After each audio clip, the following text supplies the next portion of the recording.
We're here because free speech is under attack. We're here because people are being convinced that socialism works. We're here because people are being judged guilty until proven innocent. We are fighting back with facts. This is not a safe zone, so buckle up, Buttercup. This is the raw, naked truth.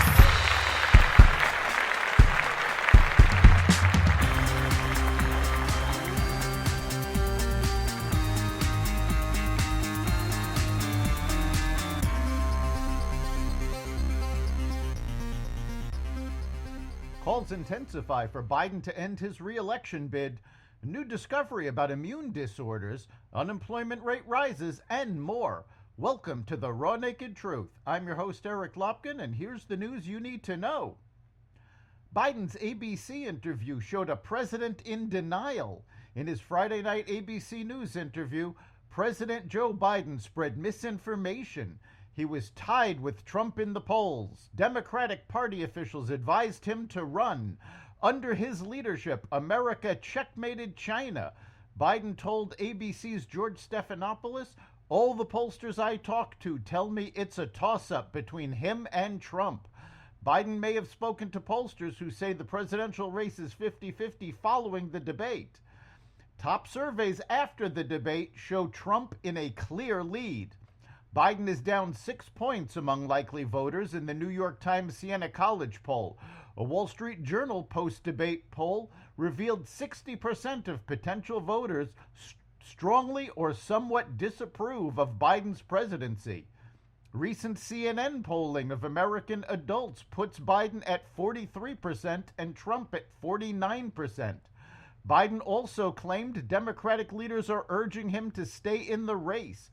In public remarks, two Democratic leaders have sent Biden a different message.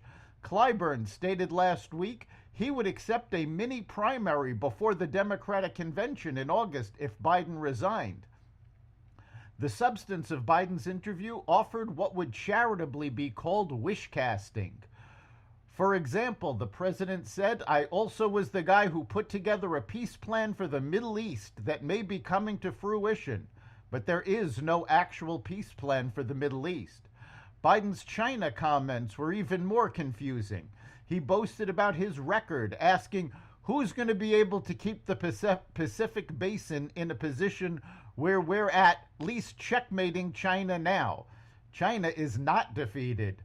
Biden has bolstered U.S. partnerships with some of China's neighbors, but China has recovered from its COVID-induced economic collapse and completely joined with Russia in its conflict against Ukraine while still threatening Taiwan. The interview has caused calls for him to end his re-election bid to intensify. 9 months have passed since Hamas's attack on October 7th. To protest Prime Minister Benjamin Netanyahu's government, thousands of Israelis blocked major roads across the country and called for a deal to bring the prisoners home. Today, talks to end the fighting are supposed to start up again, but Netanyahu made it clear that any deal he agrees to must allow Israel to start fighting again and reach its war goals, which Hamas has previously refused. In Gaza, reporters were able to go to Rafah for the first time since Israeli troops took it over 2 months ago. They talked about destruction and a ghost town covered in dust. While the jobless rate rose above 4% to 4.1%, hiring and pay increase halted last month in the U.S.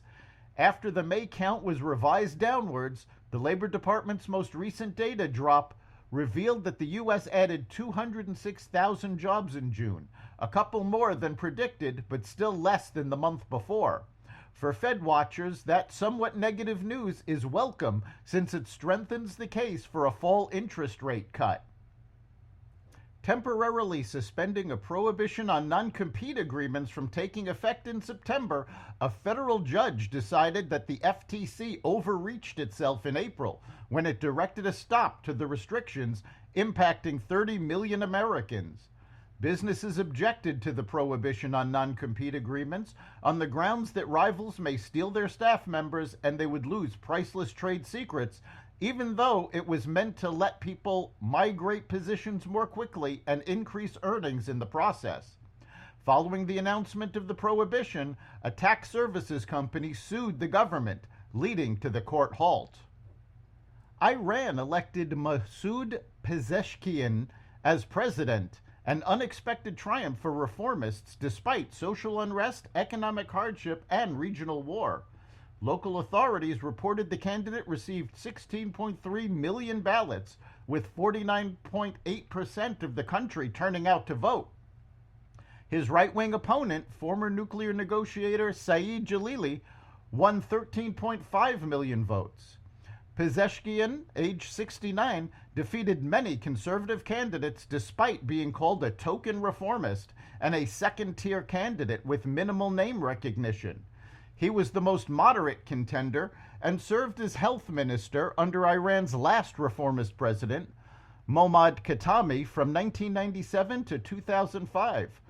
Khatami and other reformists endorsed him.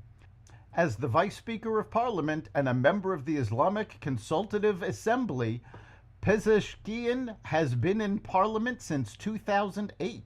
He wants to ease societal constraints like Iran's hijab legislation and enhance relations with the West. A group of researchers at the Riken Center for Integrative Medical Sciences at Kyoto University and IFOM ETS in Italy have found a few new types of helper T cells that are linked to immune disorders like asthma, rheumatoid arthritis, and multiple sclerosis. The findings, which were published on July 4th in Science, were made possible by a new tool they call REAP-TEC. It found genetic enhancers in rare T-cell subtypes that are linked to certain immune disorders. The new T-cell map is open to the public and should help scientists come up with new medicines to treat diseases that are caused by the immune system. That's the Raw Naked Truth. You can catch every episode of The Raw Naked Truth at xvadio.com, the Apple Podcasts app, Google Podcasts, Spotify, iHeartRadio, Audible, Amazon Music, and other platforms that respect freedom of speech. We'll see you next time.